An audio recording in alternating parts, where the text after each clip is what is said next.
कल के सत्र में हम लोगों ने सुना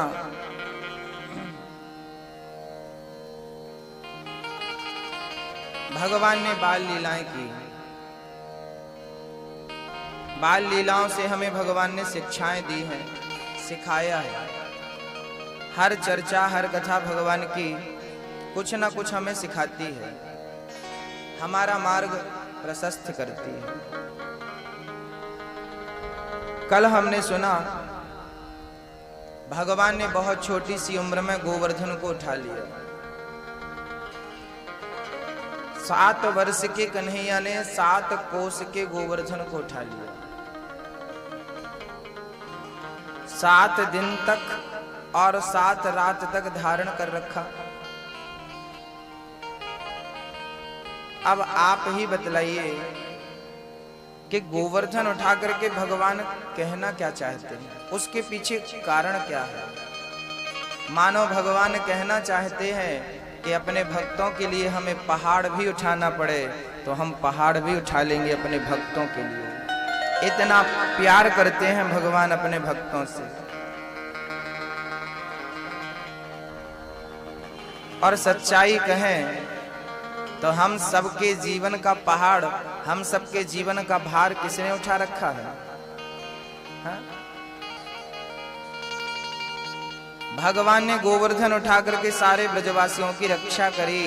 अर्थ यही है कि जैसे भगवान ने पहाड़ उठाकर ब्रजवासियों की रक्षा करी है, सच कहें तो हमारी जिंदगी का पहाड़ और जिंदगी का भार भगवान ने ही उठा रखा है। उन्होंने उठा रखा है। इसलिए तो संत गाते हैं, अब सौंप दिया इस जीवन का सब भार तुम्हारे हाथों में। सौंप दो। जैसे ब्रजवासियों की रक्षा भगवान ने की है, क्या हमारी नहीं करेंगे? हमने बिगाड़ा ही क्या है? हे प्रभु, जैसे ब्रजवासियों की रक्षा आप करते हैं, हमारी भी रक्षा करिए। और हमारी रक्षा किससे करिए? क्रोध से हमारी रक्षा करिए। हे गोविंद, हम तो भगवान से प्रार्थना करना चाहते हैं कि प्रभु, यदि हमने कोई भक्ति की हो, कोई पुण्य किया हो, कोई अच्छा कर्म किया हो, तो उसके बदले में हमारे अंदर के अभिमान को, हमारे अंदर के क्रोध को, हमारे अंदर की वासना को खत्म करके अपने चरणों में अनुराग दे देना। बस यही वरदान चाहता हूं। भगवान से प्रार्थना करो कि प्रभु हमारे अंदर का अभिमान खत्म हो। हे प्रभु, हमारे अंदर का अज्ञान खत्म हो, हमारे अंदर का क्रोध खत्म हो, हमारे अंदर का लोभ खत्म हो, हमारे अंदर की वासनाएं खत्म हो और हमारे हृदय में भगवत भक्ति, भगवत प्रेम जागे। बस यही कृपा बनाए रखना गोविंद। आपके चरणों में प्रीति जाग जाए और हमारे अंदर की हर वासना खत्म हो जाए। क्योंकि वासना को खत्म मैं कर सकूं, मुझ में ताकत नहीं है। मैं अपने अंदर की वासनाओं को खत्म कर सकूं, क्या मेरे अंदर ये शक्ति है? याद रखना, हम क्रोध को नहीं जीत सकते, लेकिन वो चाहे तो हमें जिता सकता है। अर्जुन महाभारत नहीं जीत सकते थे, लेकिन कृष्ण ने चाहकर जिता दिया ना। हाँ, जैसे अर्जुन महाभारत नहीं जीत सकते थे भक्तों, लेकिन भगवान ने जिता दिया, ऐसे ही हम क्रोध को, काम को, लोभ को, मोह को नहीं जीत सकते, लेकिन मेरा गोविंद चाहे तो मैं सब कुछ जीत सकता हूं। वो जिता सकता है। आप यदि साथ में हो तो सब कुछ जीता जा सकता है, और आप नहीं हो तो जीत कर भी हम सब कुछ हार जाएंगे। इसलिए भगवान से प्रार्थना, कभी भगवान से मांगना हो तो भगवान से मांगिएगा कि हे प्रभु, मेरे अंदर की बुराइयां खत्म हो जाएं, मैं अपने अंदर की बुराइयों को खत्म कर सकूं, इतनी शक्ति हमें देना।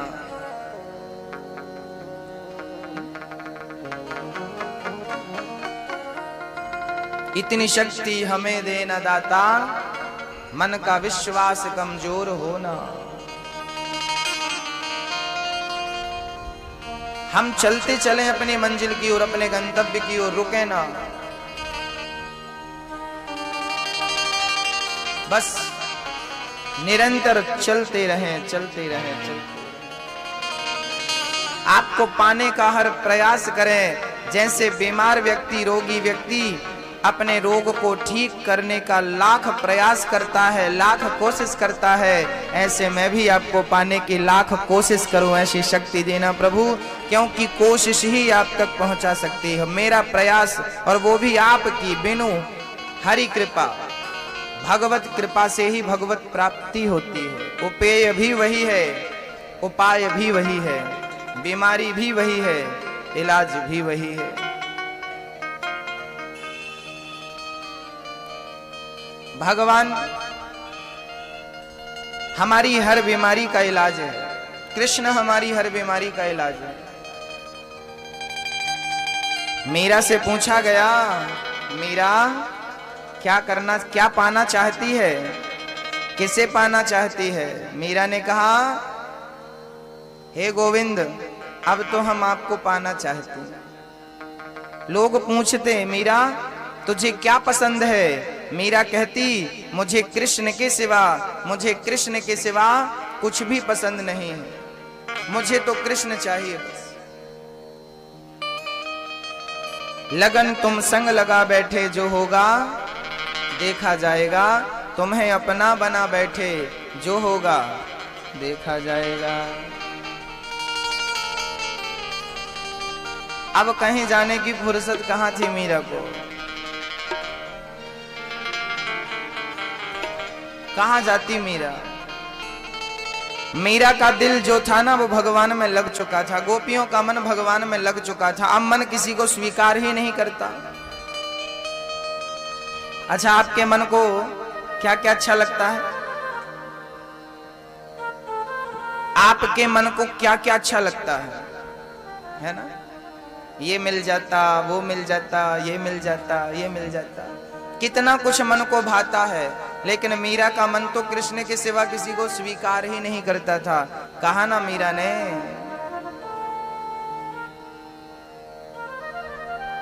एक था दिल मिल गया वो, एक था दिल मिल गया वो श्याम से, एक था दिल। दिल कितने होते हैं मैया? आपके पास कितने दिल हैं? एक है ना? और वो दिल किसके लिए धड़क रहा है? सही बताना, किसके लिए धड़क रहा है?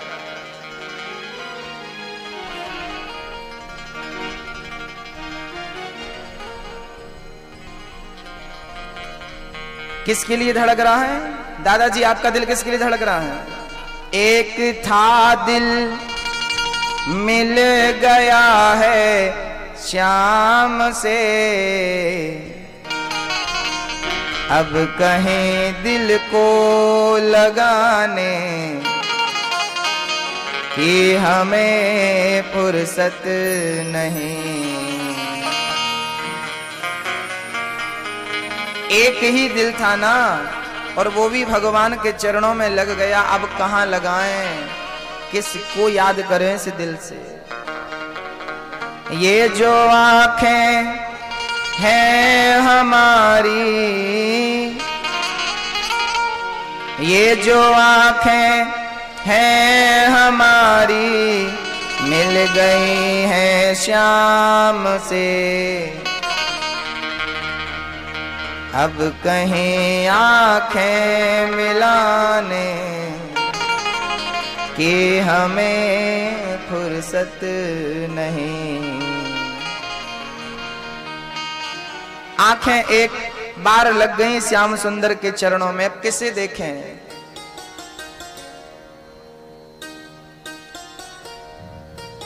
अच्छा, एक बात बताना मैया जी, जिसने हिमालय की वादियां देखी हो, हिमालय की सुंदरता देखी हो, उसे यहाँ के पहाड़ों की सुंदरता अच्छी लगेगी? दादाजी, जिसने समुद्र देखा हो, उसे नदी अच्छी लगेगी? जिसने बहुत सुंदर देखा हो उसे तुच्छ सी सुंदरता अच्छी लगेगी नहीं ना।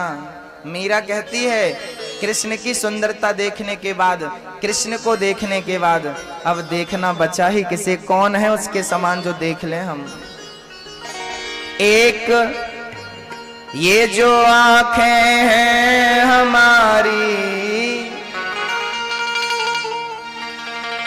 आंखों ने तो एक बार देख लिया है कृष्ण को। ये जो आंखें हैं हमारी मिल गई हैं श्याम से, अब कहीं आंखें मिलाने की हमें फुर्सत नहीं।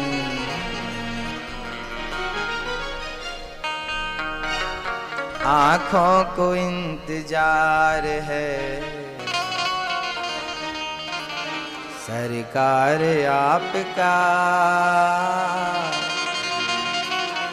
आंखों को इंतजार है सरकार आपका, आंखों को इंतजार है सरकार आपका, आंखों को इंतजार है सरकार आपका। एक बार कन्हैया तुम्हें एक नजर देखना है,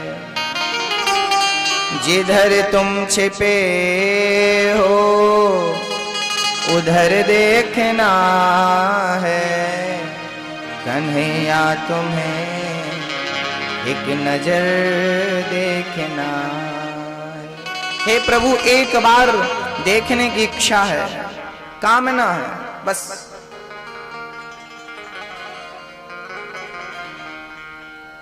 भगवान ने गोवर्धन उठा लिया, किसके लिए उठाते हैं? भक्तों के लिए। गोपियों के सामने नाचते हैं, गोपियां कहती हैं लाला नाचोगे तो हम छोड़ देंगी। मक्खन चुराते भगवान को पकड़ लिया और जब भगवान नाचने लगे ना तो गोपियों ने कहा ठीक है जाओ। दुनिया को नचाने वाला गोपियों के सामने नाचता है, अरे गोपियों के सामने नहीं भक्तों के सामने नाचता है भगवान। यदि भक्त भगवान की भक्ति कर ले तो भगवान अधीन हो जाता है। भक्ति वो वशीकरण मंत्र है जो परमात्मा को भी वश में कर लेती है। भगवान किसके वश में है? किसके वश में है मैया? भगत के वश में है भगवान, भगत के वश में है भगवान। भक्त बिना ये कुछ भी नहीं है, भक्त बिना ये कुछ भी नहीं है, और भक्त हैं इनकी जान। भगत के वश में है भगवान, भगत के वश में है भगवान, भगत के वश में है भगवान, भगत के वश में है भगवान, भगत के वश में है भगवान, भगत के वश में है भगवान। भक्त बिना ये कुछ भी नहीं है, भक्त बिना ये कुछ भी नहीं है, भक्त हैं इनकी जान। भगत के वश में है भगवान, भगत के वश में है भगवान। भक्त की भक्ति भगवान को मजबूर कर देती है दर्शन देने के लिए। चर्चा बहुत अद्भुत है। एक माँ जो वृंदावन से लड्डू गोपाल जी खरीद कर ले आती है और अपने घर में भगवान की पूजा करती है। अच्छा भगवान की पूजा तो आप भी करती हो ना मैया? और पूजा तो वो माँ ने भी की थी जो वृंदावन से लड्डू गोपाल जी खरीद कर लाई थी। एक छोटी सी बच्ची थी, वो अपने पिता के संग वृंदावन गई। बिहारी जी से मिलती है तो बड़ा आनंद होता है। उसने दूसरे महीने फिर जिद की कि पिताजी हमें ले चलो, फिर गई। अब तो हर महीने आदत हो गई जाने की। लड़कपन बीता, जवानी आई, विवाह हो गया, बच्चे हो गए, फिर भी वृंदावन जाना नहीं छोड़ा। अब तो पति को लेकर, अपने बच्चों को लेकर वृंदावन जाती और बिहारी जी का दर्शन करती। बुढ़ापा आ गया, अंत में वो वृंदावन गई और वहां से लड्डू गोपाल जी खरीद कर ले आई और अपने घर में बूढ़ी माँ भगवान की पूजा करने लगी। कैसे पूजा करती है, कैसे ख्याल रखती है अपने श्याम सुंदर का। आपने भी पूजा करी होगी, कितना अंतर है उस माँ की पूजा में और हमारी पूजा में, कितना अंतर है देख लो ना। भगत मुरली वाले की रोज वृंदावन डोले, कृष्ण को लल्ला समझे, कृष्ण को लल्ला बोले, कृष्ण को लल्ला समझे, कृष्ण को लल्ला बोले। श्याम के प्यार में पागल हुई वो श्याम दीवानी, अगर भजनों में लागे छोड़ दे दाना पानी, अगर भजनों में लागे छोड़ दे दाना पानी। प्यार करन वो लागी इनसे, प्यार करन वो लागी इनसे, अपने पुत्र समान भगत के भगवान, भगत के बस में है भगवान। बूढ़ी माँ भगवान की सेवा इतने प्रेम से करती, कितने प्रेम से। वो अपने कृष्ण लला को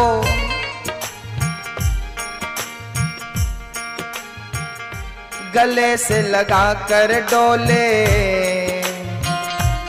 हमेशा अपने कन्हैया को अपने हृदय से लगाती और लोरी सुना सुना करके सुलाती और लोरी सुना सुना करके उठाती। वो अपने कृष्ण लला को गले से लगा कर रखे, हमेशा सजा कर रखे, कि लाड़ लड़ा कर रखे, हमेशा सजा कर रखे, कि लाड़ लगा कर रखे। वो दिन मैं भाग के देखे, भाग भाग कर देखती भी कि मेरे लाल क्या कर रहे हैं। देखिए, भगवान के भक्त को पागल बनना पड़ता है। जब तक पागलपन नहीं आता ना, अच्छा प्रेम में भी पागलपन होता है कि नहीं दादाजी? प्रेम में पागलपन होता है कि नहीं? कई बार तो लोग कहते हैं ये छोरा पागल हो गया है, कई बार तो लोग कहते हैं ये छोरी पागल हो गई है ना। ऐसे भक्त भी पागल हो जाता है, और जब वो भगवान के प्रेम में पागल हो जाए तो समझ लेना कि सच्ची भक्ति कर रहा है, सच्ची भक्ति हो रही है। वो दिन में भाग के देखे, रात में जाग के देखे,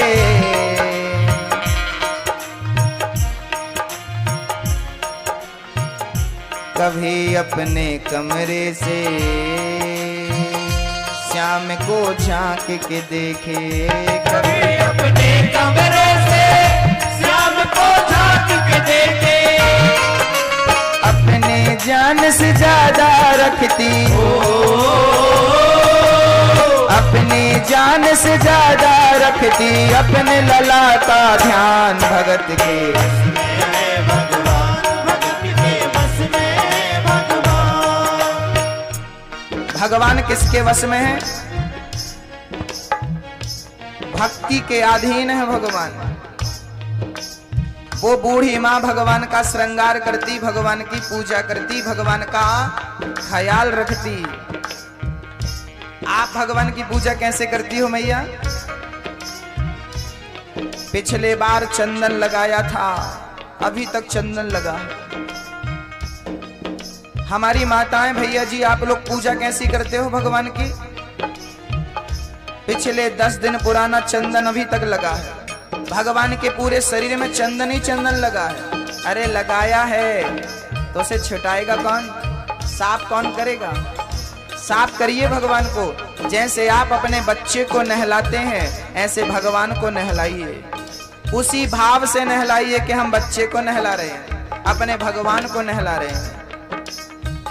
जैसे भगवान को नहला करके बच्चे को नहला करके आप टॉवेल से साफ करते हैं कि नहीं, ऐसे भगवान को भी नहलाकर साफ करना चाहिए। पोंछना चाहिए उनके बदन को, उनके शरीर को, और पोंछ करके उन्हें वही बढ़िया बढ़िया से वस्त्र पहनाने चाहिए भगवान जी के। प्रेम से वस्त्र पहनाओ। वस्त्र पहनाने के पश्चात भगवान का थोड़ा सा श्रृंगार करना चाहिए। श्रृंगार करने के पश्चात भगवान को भोग लगाना चाहिए, खिलाना चाहिए। अब आप कहते हो कि महाराज जी भगवान तो खाते ही नहीं। ना, भगवान नहीं खाते, लेकिन आप श्रद्धा से खिलाओगे तो खाएंगे। वो वस्तु नहीं प्राप्त करते, वो दाल चावल सब्जी रोटी नहीं खाते, लेकिन भक्त के प्रेम को स्वीकार जरूर करते हैं। भगवान को क्या खिलाया गया महत्वपूर्ण नहीं है, किस श्रद्धा और किस प्रेम से खिलाया गया ये महत्वपूर्ण है। खिलाइए भगवान को, भोग लगाइए, खाएंगे। भोग लगा करके भगवान को नमस्कार करिए और भगवान के पास बने रहिए। ऐसा महसूस करिए कि भगवान हमारे पास हैं या तो हम भगवान के पास हैं। एक दिन बूढ़ी माँ की तबीयत बिगड़ गई। अष्टमी आ गई, कृष्ण जन्माष्टमी। उस बूढ़ी माँ ने अपनी बहू को आवाज लगाती है, बहू जरा मेरे श्याम सुंदर को स्नान तो करा दो। आज कृष्ण जन्माष्टमी है, आज मेरे लल्ला को स्नान करा के वस्त्र पहना के मक्खन मिश्री का भोग लगा दो। बहू जो कि पूजा पाठ को नहीं समझती थी, उस बहू ने कह दिया, माँ जी मेरा मन पूजा पाठ में नहीं है, मैं आपका ये काम नहीं कर सकती माँ। माँ ने कहा, बेटी बाकी के काम बाद में कर लेना, पहले मेरे श्याम सुंदर को स्नान करा दो। बहू क्रोध में भागती हुई आई, मुझे काम नहीं करने देती हो, और भगवान को पकड़ लिया। जैसे ही भगवान को पकड़ा, भगवान उस बहू के हाथ से छूटकर जमीन में गिर पड़े। माँ के हृदय से आवाज आ गई और माँ ने कहा, वो लल्ला लल्ला पुकारे। लल्ला लल्ला कहकर माँ गिर पड़ी और कहने लगी, वो लल्ला लल्ला पुकारे, हाय क्या जुल्म हुआ रे, बुढ़ापा बिगड़ गया जी, लाल मेरा कैसे गिरा रे, बुढ़ापा बिगड़ गया जी, लाल मेरा कैसे गिरा रे। हे भगवान, मेरे लल्ला को इतने ऊपर से आपने गिरा दिया, कहाँ है मेरे श्याम सुंदर? लगा लिया हृदय से, रोने लगी माँ। बेटा आ गया। क्या हुआ माँ? माँ कहती है, तेरी पत्नी ने मेरे कन्हैया को गिरा दिया, ना जाने कहाँ कहाँ चोट आई होगी, जरा ले जाकर डॉक्टर को तो दिखा, डॉक्टर को बुला कर ला। माँ कहती है, जाओ डॉक्टर को बुलाओ, लाल का हाल दिखाओ, अगर इसको कुछ हो गया मुझे भी मार गिराओ, अगर इसको कुछ हो गया मुझे भी मार गिराओ। रोते रोते पागल हो गई, रोते रोते पागल हो गई, घर वाले परेशान, भगत के वश में है भगवान, भगत के वश में है भगवान। परेशान हो गई माँ रोती रोती।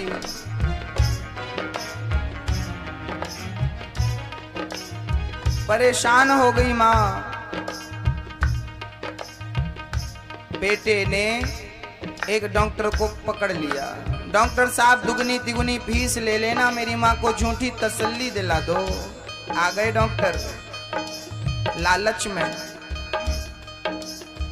कहने लगे माँ तेरा लाल एकदम अच्छा है। माँ ने कहा कि इससे पहले चेकअप तो कर, पकड़ तो सही डॉक्टर।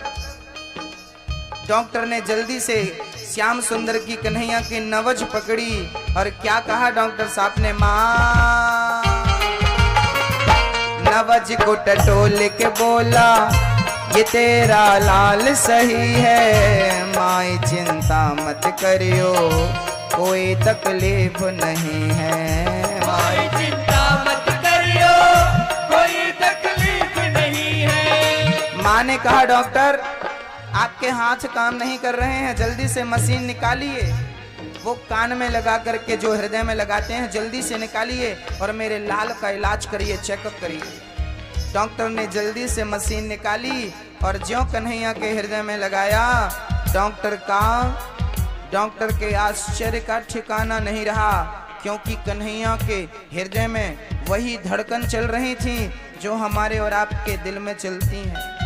जैसे हमारे और आपका दिल धड़कता है, ऐसे कन्हैया का दिल धक धक धक धक धक धड़क रहा था। डॉक्टर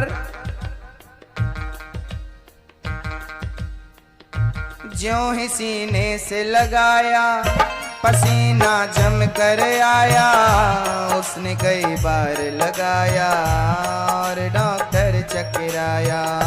उसने कई बार लगाया और डॉक्टर चकराया। धड़क रहा सीना लल्ला का, धड़क रहा सीना लल्ला का, मूर्ति में थे प्राण भगत के। भगवान भक्तों के अधीन है। कौन कहता है भगवान आते नहीं? अरे द्रौपदी की तरह तुम बुलाते नहीं। भावना की ज्योत को जला के देखिए, भावना की श्रद्धा की ज्योत को जला के देखिए। अरे बोलते हैं भगवान, बुला करके देखिए। कौन कहता है कि बोलते नहीं है? श्रद्धा में कमी है, विश्वास में कमी है। बुलाने में देर है, आने में देर नहीं है।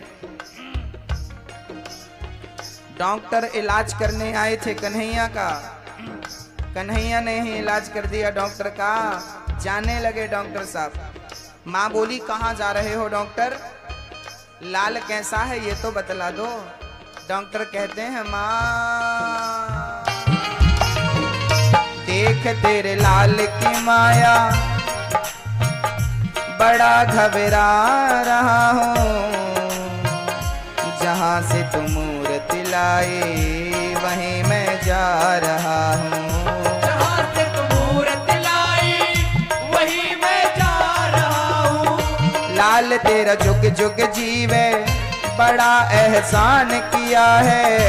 आज से सारा जीवन इसी के नाम किया है। आज से सारा जीवन इसी के नाम किया है। बनवारी तेरी माँ नहीं पागल, बनवारी तेरी माँ नहीं पागल, पागल सारा जहान भगत के बस में है भगवान। भगत के बस में है भगवान। भगत के बस में है भगवान। भगत के बस में है भगवान। भगत के बस में है भगवान। भगत के बस में है भगवान। भगत के बस में है भगवान। भगत के बस में है भगवान। भाव बिन मिले नहीं भगवान। भाव बिन मिले नहीं भगवान। भाव के भूखे हैं भगवान। भाव के भूखे हैं भगवान। भगत के वश में है भगवान। भगत के वश में है भगवान। भावना होगी सच्ची,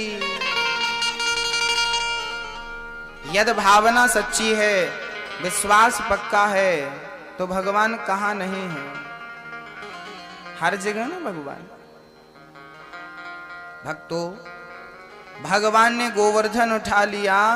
ब्रजवासियों ने बोला लाला तू तो भगवान है। कन्हैया बोले मैं भगवान ना है। लाला तू तो भगवान है, क्योंकि इतने बड़े पहाड़ को तो भगवान ही उठा सके। बोल तू भगवान है। कन्हैया बोले यदि मैं भगवान होता तो आपके बीच में कैसे रहता। अरे भाई, ये गोवर्धन भगवान ने मोको एक मंत्र दियो है, जब तुम सब मोको टुकुर टुकुर देखो ना तो तुम सबन की शक्ति मोह पे आ जाए, और मैं या गोवर्धन को उठा लियो तुम सबन की शक्ति से। तब भगवान श्री कृष्ण कहते हैं, कछु माखन को बल बढ़ो, कछु गोपन करे सहाय, श्री राधा के कृपा भये, मैंने गिरिवर लियो उठाए। भगवान कहते हैं मैं आप सबकी कृपा से गोवर्धन को उठाया हूं, इसमें मेरा कुछ भी नहीं। गोवर्धन उठा लिया भगवान। अच्छा एक बात बताना मैया जी और भैया जी, आप सबके घर का काम धंधा कौन करता है? कौन करता है? आप करते हो। आपके घर की दाल रोटी कौन चलाता है? आप चलाते हो। हमारी मैया जी हमसे कहती हैं, महाराज जी हम बहुत परेशान हैं, बाबा हम बहुत परेशान हैं, बहुत कष्ट में है, बहुत तकलीफ है, बहुत चिंता है, बहुत समस्या है। आज मैं आपकी हर समस्या का समाधान दे रहा हूं, कृपया ध्यान से सुनिएगा। हर प्राणी की समस्या का समाधान दे रहा हूं, सबकी समस्याओं का समाधान ध्यान से सुनिएगा, कृपया निवेदन है। भक्तों, हम चिंता करते हैं परिवार की, हम टेंशन लेते हैं। बताइए क्या हमारी चिंता करने से, हमारी टेंशन लेने से क्या हमारी समस्याओं का समाधान हो जाता है? बोलिए मैया जी, ओ मैया, क्या हमारी चिंता करने से, टेंशन लेने से क्या हमारी समस्याओं का समाधान हो जाता है? बोलो। नहीं होता ना। दादाजी आप बोलो। नहीं होता ना। जब समाधान नहीं होता तो फिर आप चिंता लेते क्यों हो, टेंशन करते क्यों हो? आपके टेंशन करने से होगा क्या? आपके चिंता करने से होगा क्या, ये तो बतलाइए। यदि हमारे चिंता करने से कुछ होना होता तो हो जाता, फिर हम सब करते चिंता। अरे मैया भैया जी, चिंता मत करिए, चिंतन करिए। आप घर की चिंता करते हो, परिवार की चिंता करते हो। एक बात बताइए, यदि आप लोग नहीं रहेंगे तो क्या आपका परिवार नहीं रहेगा? दादाजी, क्या आपके नहीं रहने से आपका परिवार नहीं रहेगा? रहेगा ना। आपके नहीं रहने से भी आपका परिवार रहेगा। हमारे रहने और हमारे ना रहने से कोई भी फर्क पड़ने वाला व्यर्थ में ही हम चिंता करते हैं कि हमारे बिना क्या होगा, क्या होगा, क्या होगा। अच्छा एक बात बताओ, चिड़िया कमाती है क्या? हाथी कमाता है क्या? पशु पक्षी कमाते हैं क्या? जीव जंतु कमाते हैं क्या? बोलो ना दादाजी, कमाते हैं क्या? अजगर कमाता है क्या? कौआ कमाता है क्या? क्या वो भूखा मर जाता है? बोलो। पशु पक्षी जीव जंतु कोई नहीं कमाता, भगवान उनको भूखा नहीं मरने देता, तो क्या हम मनुष्यों को भूखा मरने देगा? भक्तों, क्यों चिंता करते हो? क्यों व्यर्थ में सोचते हो? मत टेंशन लीजिए, मत चिंता करिए। आप लोग में से कोई भी दुखी नहीं है। हमने मान रखा है कि हम दुखी हैं। हमारे घर का काम नहीं चल रहा है, पैसे जरा कम आ रहे हैं, हम दुखी हैं। हमारा काम धंधा नहीं चल रहा, हम दुखी हैं। अरे ये दुख का कारण नहीं है, दुख इसे नहीं कहते। ये तो समस्याएं हैं, सबके घर में आती हैं। राम जी के घर में भी समस्याएं नहीं थी क्या? भाई ये समस्या नहीं है, ये चिंता का सब्जेक्ट नहीं है। अरे चिंता का विषय तो यह है कि जिंदगी बीत गई, अभी तक परमात्मा के दर्शन नहीं हुए। सबसे बड़ी चिंता का सब्जेक्ट तो यह है जिसकी किसी को चिंता ही नहीं। रियल तो यह है कि आपको जिसकी चिंता होनी चाहिए वो चिंता है ही नहीं। परिवार की चिंता लिए बैठी हो मैया, नाती पंती बेटा बेटी की चिंता लिए बैठी हो। अरे मैं मर जाऊंगा तो भी मेरा बेटा खाएगा, मैं मर जाऊंगा तो भी मेरे घर में दूसरे दिन से चूल्हा जलेगा। रहने ना रहने से कोई फर्क नहीं पड़ता। जब मेरे सोचने से कुछ नहीं होना तो फिर मैं सोचूं क्यों? होना तो वही है जो मंजूर परमात्मा को होता है। इसलिए मैं उसकी मर्जी में मिल जाऊं। जो तुझे करना है तू वही कर, मैं तो तेरे पीछे पीछे तेरे चरणों का दास हूं प्रभु। जो तू करेगा मैं उसमें सहमत हूं। तेरी मर्जी का मैं हूं गुलाम, मेरे अलबेले राम। है ना? जो भी कराल मैं हूं तुम पर न्योछावर, जो भी कराल मैं हूं तुम पर न्योछावर।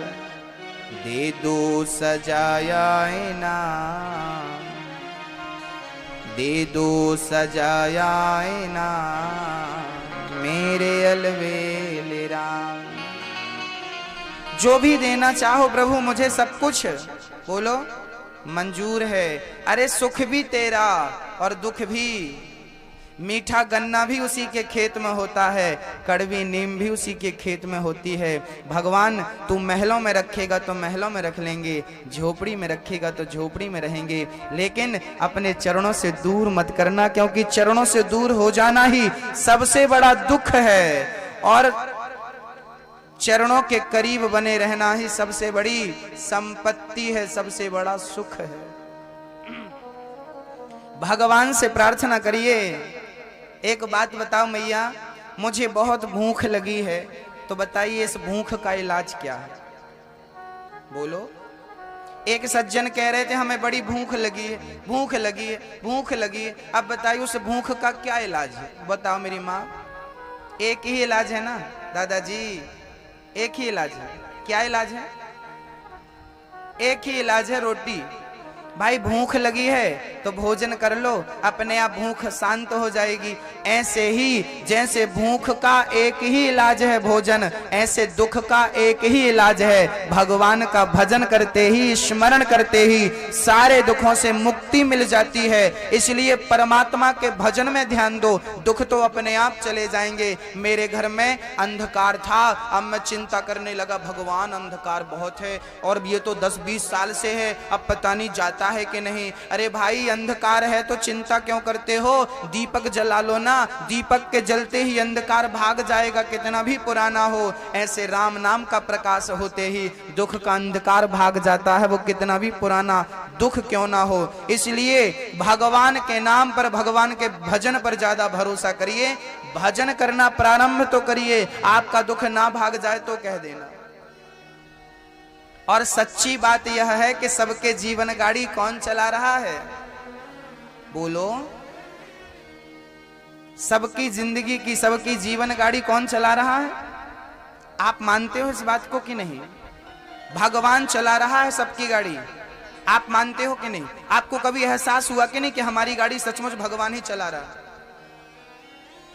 आपको, आप में से किस किस को पता है कि मेरी गाड़ी भगवान चला रहा है?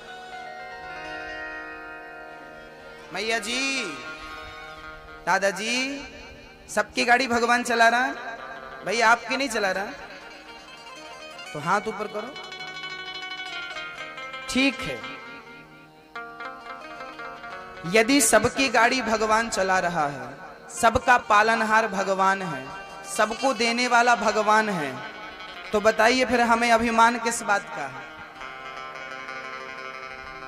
आपके अंबा में बहुत लोग ऐसे हैं जिनको अभिमान है अपनी दौलत का, अपनी शोहरत का है। बहुत लोग होंगे अंबा में जिनको अभिमान बहुत होगा।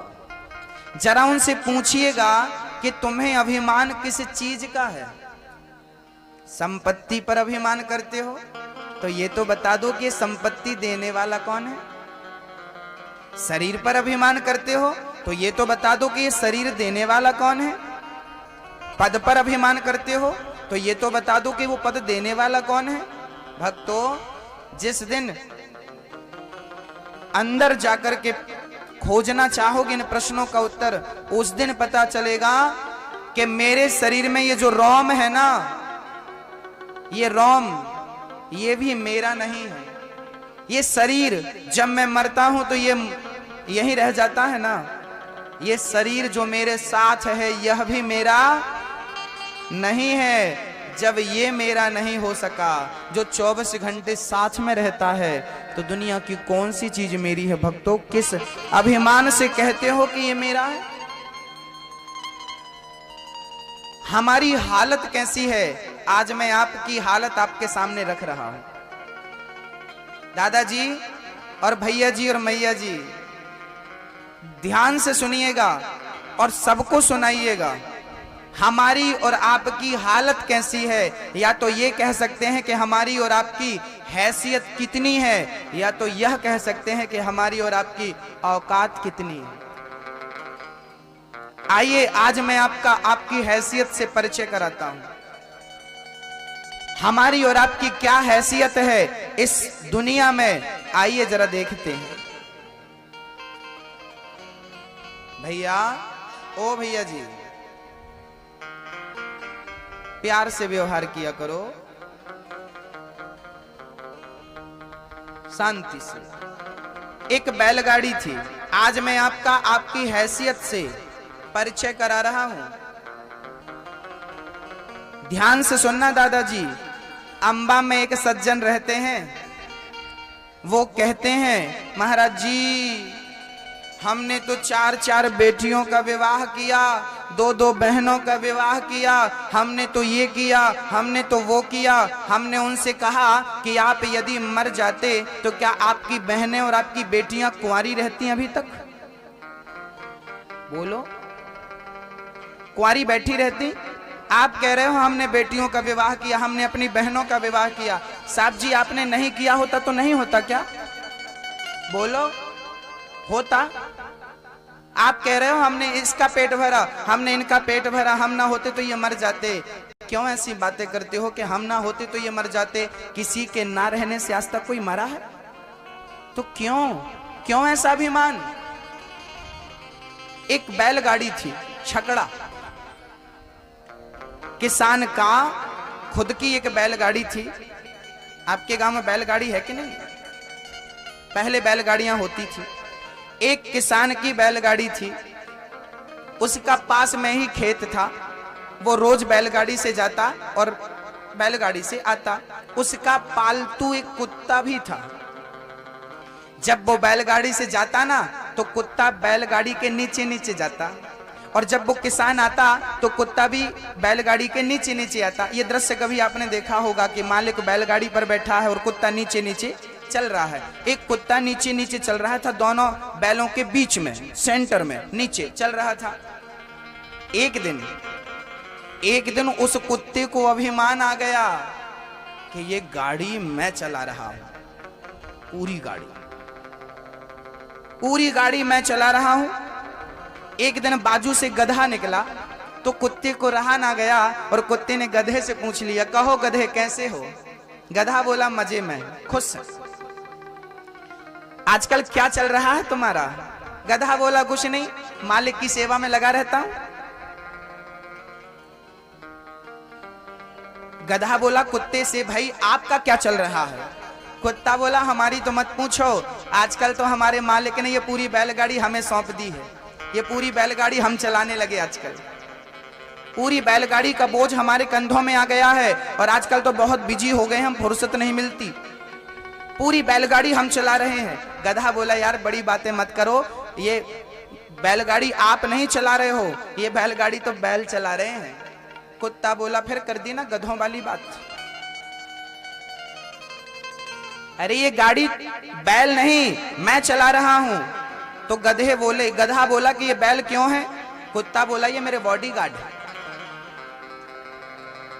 ये मेरे बॉडीगार्ड है। गधा बोला अच्छा एक काम कर, गाड़ी तू चला रहा है तो जरा रुक, स्टॉप। कुत्ता रुका तो गाड़ी, संयोग देखिए गाड़ी भी रुक गई। संयोग होता है कभी कभी, संयोग, गाड़ी भी रुक गई। अब तो कुत्ते की छाती फूल गई कि सचमुच मैं ही चला रहा हूं गाड़ी। अब तो खुद को भी यकीन हो गया। थोड़ी देर बाद गधा बोला तू चल।